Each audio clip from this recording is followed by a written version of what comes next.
월드컵 시즌입니다. 여러분 월드컵 다 보셨죠?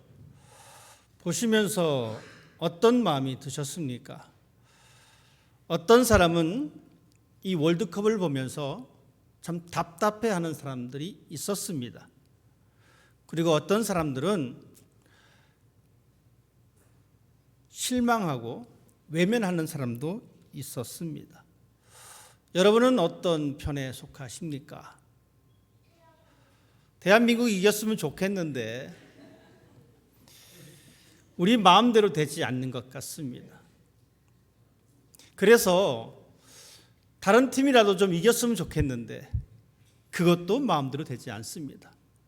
몇 경기를 우리가 그렇게 지켜봤습니다. 제발 이겨줘라. 제발 이겨줘라. 그럼에도 불구하고 우리의 바람대로 되지 않았습니다. 이제 대한민국의 월드컵은 끝났습니다. 2026년 대한민국 월드컵은 끝났습니다. 그런데 이제 완전히 끝난 것이 아닙니다. 앞으로 4년 후에 또 있습니다. 그래서 우리는 이 4년을 또 기다려야 합니다. 물론 우리만 기다리는 것이 아닙니다. 축구 선수라면 월드컵 대한민국 국가대표로 축구하는 것을 희망하고 기다리는 사람들이 많이 있습니다. 제가 단순히 축구를 이야기했지만 우리의 모든 삶이 그렇습니다. 다 무엇인가를 기다리는 사람들입니다. 여러분 맨 처음 미국에 들어왔을 때에 우리의 신분이 없었을 때에 어떤 사람들은 그 영주권을 받기를 기다렸습니다. 영주권을 받고 난 이후에 어떤 사람들은 또 시민권을 받으려고 기다렸습니다. 고국 대한민국을 떠나왔으니 대한민국에 가고 싶다라고 하는 부모 형제를 다시 만나는 것을 기다리는 그 시간을 보냅니다. 엄마 아빠들은 우리 자녀들이 잘 자라기를 기다립니다. 우리는 기다리는 사람입니다. 여러분이 무엇을 기다리든지 간에 우리는 그 기다림의 시간 속에 살아가고 있습니다. 그 중에 한 사람이 오늘 앤디가 읽은 성경 본문에 등장하는 시므온이라는 사람입니다. 이 사람은 어떤 사람입니까? 그때 당시를 보면 로마 사람들이 이스라엘 사람들을 괴롭혔던 시간이었습니다. 하나님의 선지자가 나타나서 하나님의 말씀이 전파되지 않았기 때문에 예언자를 기다렸던 시간들입니다. 이 기다림은 고통의 시간이었습니다. 왜냐하면 선지자가 나타나서 하나님의 말씀을 선포해야 되는데 그 시간이 400년이나 걸립니다. 너무 힘든 시간입니다. 하지만 오늘 성경에 등장하는 이 시므온은 그 시간을 기다렸습니다. 이 말은 그냥 언젠간 되겠지라고 기다리는 그 기다림이 아닙니다. 이렇습니다. 아이가 친구 집에 놀러 갔습니다. 그런데 이 아이가 10시가 돼도 안 옵니다. 밤 12시가 돼도 오지 않습니다. 이때 부모님의 마음이 어떻습니까? 얘가 이제는 오나 언제쯤 올까? 그 마음입니다. 시므온이 기다렸다라고 하는 이 이야기는 기쁜 마음으로 즐거운 마음으로 기다렸다라는 이야기입니다.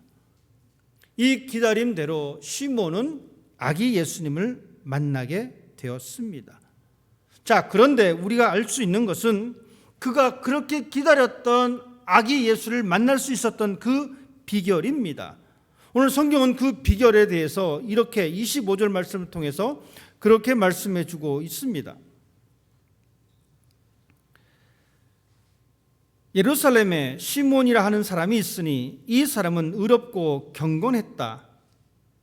성령이 그 위에 있었다라고 이야기하고 있습니다. 예수님을 만나기 위한 조건이 바로 여기에 있습니다. 예수님을 만날 수 있는 환경이 바로 여기에 있습니다. 그것은 바로 성령과 함께하는 것, 의롭고 경건한 생활을 하는 것. 시므온이 예수님을 기다렸던 그 시절에는 그렇게 환경이 좋지 않았습니다. 하지만 그는 기다렸습니다. 그리고 그가 예수님을 만났습니다. 성경은 그가 예수님을 만난 것을 그의 학식에 대해서 이야기하고 있지 않습니다. 그의 지식을 말하고 있지 않습니다. 그의 재산을 말하고 있지 않습니다. 그가 예수를 기다렸고 그가 예수를 만날 수 있는 것은 우리는 그의 성품에서 발견할 수가 있습니다. 그의 인격에서 발견할 수가 있습니다. 시몬이라고 하는 사람, 의로운 사람입니다. 어떤 사람이 의로운 사람입니까? 여러분, 의로운 사람은 하나님의 법과 사람의 법을 지키는 사람입니다. 이러한 사람이 의로운 사람입니다. 본인 스스로에게 여러분 질문을 던져보십시오. 나는 의로운 사람인가? 그렇다면 두 가지 질문이 더 나옵니다. 나는 하나님의 법을 잘 지키는 사람인가? 나는 사람의 법을 지키는 사람인가? 이런 사람을 우리는 또 다른 말로 표현하면 정직한 사람이라고 이야기합니다. 이 정직한 사람은, 이 의로운 사람은 그의 언어가 신중합니다. 그의 행동이 신중합니다. 시므온은 의로운 사람이었습니다. 하나님의 법과 세상의 법을 지키는 사람이었습니다. 그리고 그 사람은 경건한 사람이었습니다. 경건하다는 것은 하나님의 법에 대해서 신중하게 접근한다는 겁니다. 가볍게 생각하는 것이 아니라 하나님의 법을 하나님에 대하여 신중하게 접근하는 겁니다. 그때 당시에 이 경건하다라는 이야기는 종교적인 의무들을 다 감당하는 사람입니다. 2000년을 살아가는 우리들에게 있어서 그러면 종교적인 의무가 무엇이냐?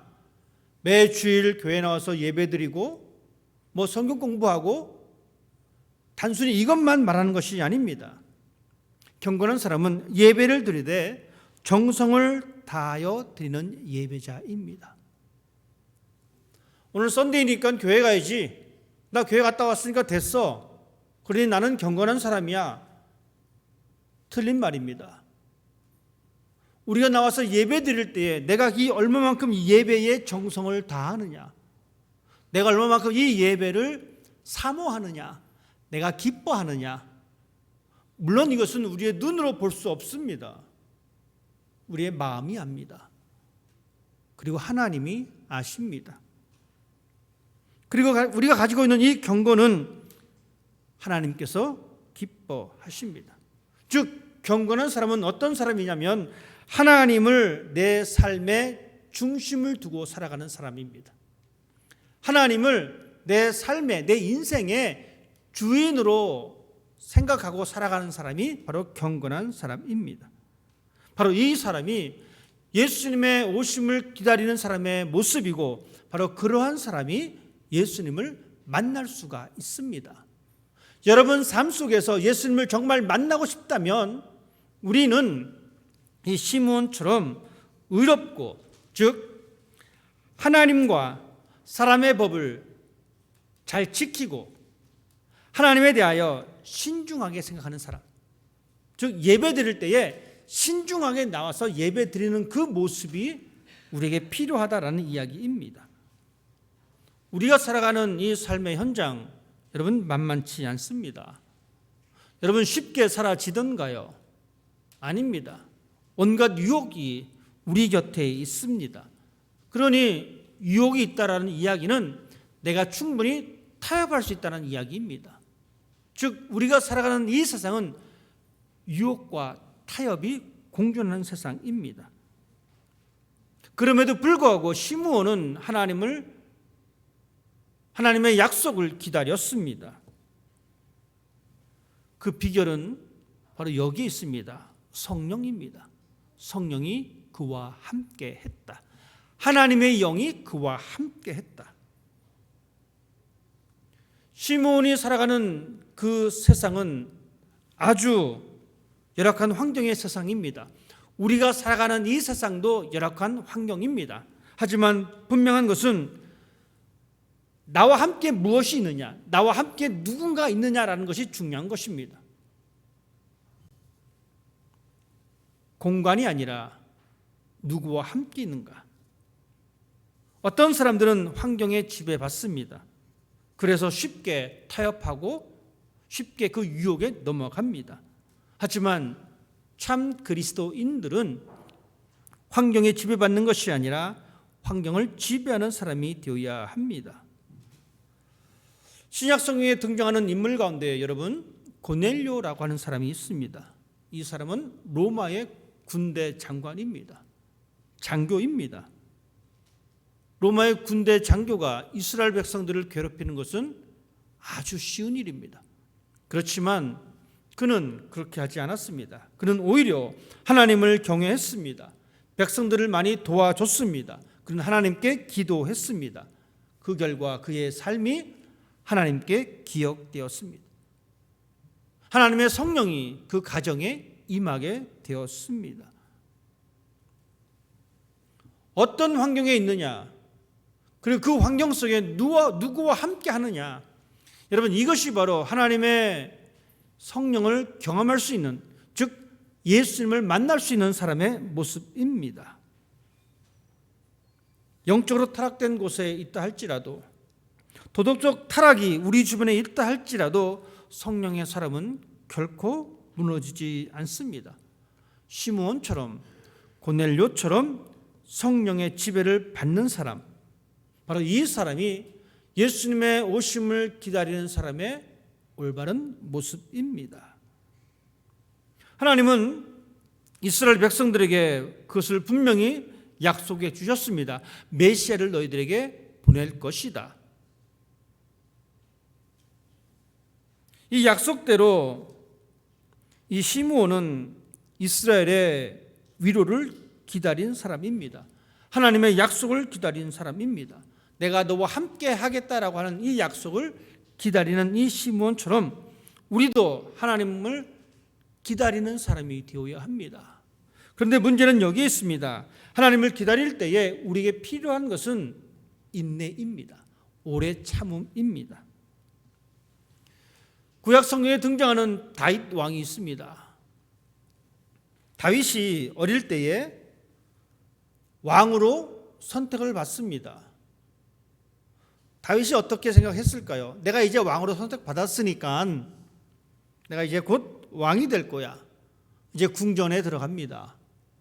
그런데 곧바로 왕이 되기보다는 바울의 신세가 왕에게부터 쫓겨다니는 신세가 되었습니다. 도피 생활을 시작합니다. 지금 말로 따지면 다윗이 불체자가 되었습니다. 그래서 쫓기는 신세가 되었습니다. 아무것도 없는 그 광야 사막으로 숨어 다녔습니다. 잠도 동굴에서 자면서 간신히 그의 목숨을 유지했습니다.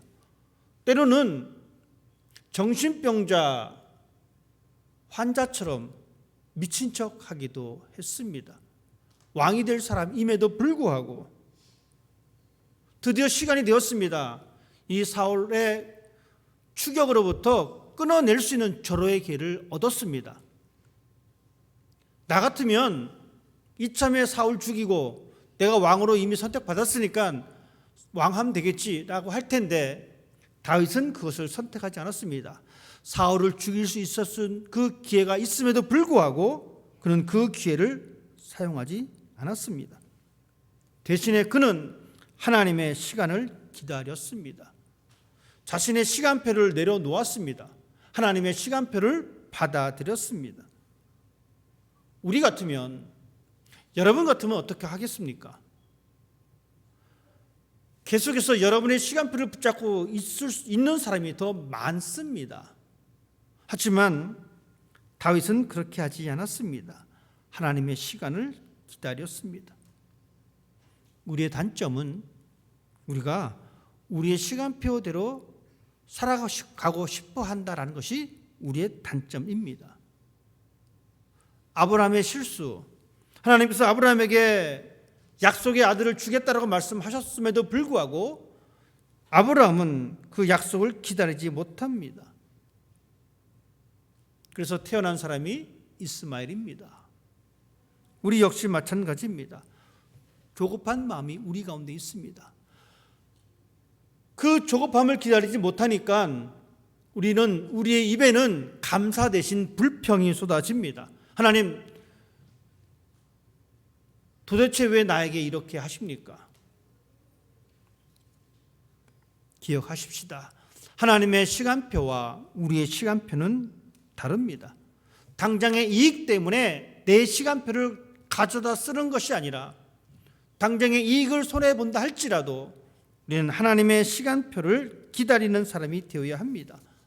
물론 당장 이루어지면 그것을 축복이라 생각하지만 그것은 나만의 축복입니다. 우리에게 필요한 것은 나만의 축복이 아닌 하나님의 축복이 필요합니다. 주님을 기다리는 사람의 모습은 주님을 만나고 그 참된 평안을 세상에 흘러보내는 사람이 되어야 합니다. 시므온은 아기 예수를 만나고 하나님 앞에 감사를 고백합니다. 29절 말씀 이렇게 기록하고 있습니다. 주제여, 이제는 말씀하신 대로 종을 평안히 놓아 주시는도다. 그는 하나님을 향하여 찬양을 드렸습니다. 그는 그렇게 찬양합니다. 내 눈이 주님의 구원을 바라봅니다. 이제 아기 예수를 만나고 그의 삶은 찬양으로 변했습니다. 이제 그의 삶은 자유로웠습니다. 이것이 신앙인이 가져야 할 모습입니다. 우리의 삶이 그렇습니다. 시므온처럼 영적으로 신앙의 눈을 소유하는 사람이 되어야 합니다. 그래서 우리는 마음껏 하나님을 높일 수 있는 사람이 되어야 합니다.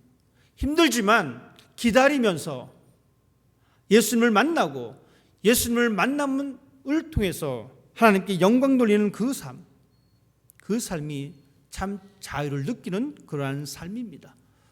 신약 성경에 등장하는 스데반 집사 있습니다. 그 사람이 맞이했던 그 최후, 예수 그리스도의 부활을 증거했다가 그는 수많은 사람들에 의해서 죽게 됩니다. 한 번에 죽임을 당한 것이 아니라 수많은 사람들이 그를 향해서 돌을 집어 던집니다. 수없이 날아드는 그 돌을 온몸으로 맞으면서 그는 이렇게 말합니다. 하나님, 이 죄를 그들에게 돌리지 마십시오. 이렇게 말할 수 있었던 것은 성경은 이렇게 표현하고 있습니다. 그가 성령이 충만해서 하늘을 우러러 보았다. 성령이 충만해서 날아오는 돌을 본 것이 아니라 성령이 충만해서 하늘을 우러러 보았습니다. 그리고 하나님, 이 죄를 저들에게 돌리지 마십시오 하고 잤다라고 성경은 기록하고 있습니다. 잤다라고 하는 이 이야기는 그가 평안하게 잠들었다라는 이야기입니다. 어떻게 그렇게 평안할 수 있을까요? 그것은 바로 하나님을 보았기 때문에 그렇습니다. 예수님을 보았기 때문에 그는 이 말을 할 수가 있었습니다. 우리들에게도 수많은 돌덩이들이 날아올 때가 있습니다. 때로는 재정의 돌덩이가 날아오기도 합니다. 무섭습니다. 때로는 가정의 불화라고 하는 이 돌덩이가 날아들 때도 있습니다. 무섭습니다. 건강의 돌덩이가 우리의 삶을 힘들게 할 때도 있습니다.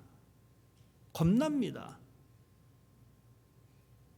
하지만 분명히 기억하십시다. 그런 상황이 온다 할지라도 눈을 들어서 예수님을 바라보십시다. 스데반 집사처럼 그때 스데반이 평안히 눈을 감았듯이 우리의 삶은 평안으로 채워질 것입니다. 왜냐하면 하나님이 우리에게 그렇게 약속해 주셨기 때문에 그렇습니다. 외적 환경이 우리의 삶을 힘들게 한다 할지라도 예수님의 오심을 기다리는 사람이라면 그런 환경을 바라볼 것이 아니라 눈을 들어서 예수님을 바라보는 사람이 되어야 합니다. 그것이 바로 우리가 이 땅에서 평안하게 살아갈 수 있는 삶의 방법입니다. 우리 모두는 예수님을 기다리는 사람입니다. 순간순간 다가오시는 그 예수님을 만나기 위해 여러분 기억하십시다. 하나님의 성령이 우리와 함께 하실 때에, 그리고 우리가 의롭고 경건할 때에, 즉 정직하고 정성을 다하여 하나님 앞에 예배드릴 때에 우리는 반드시 예수님을 만날 수가 있습니다. 그 만남이 여러분의 삶에 언제나 경험되기를 원합니다. 그리고 그 경험을 통해서 하나님을 높이 선포할 수 있는 여러분이 되기를 원합니다. 여러분이 만난 그 경험을 세상에 흘려보내서 이 세상 모든 사람들이 예수님을 만나는 그러한 세상을 꿈꿀 수 있는 여러분 되시기를 주님의 이름으로 부탁드립니다. 기도하겠습니다.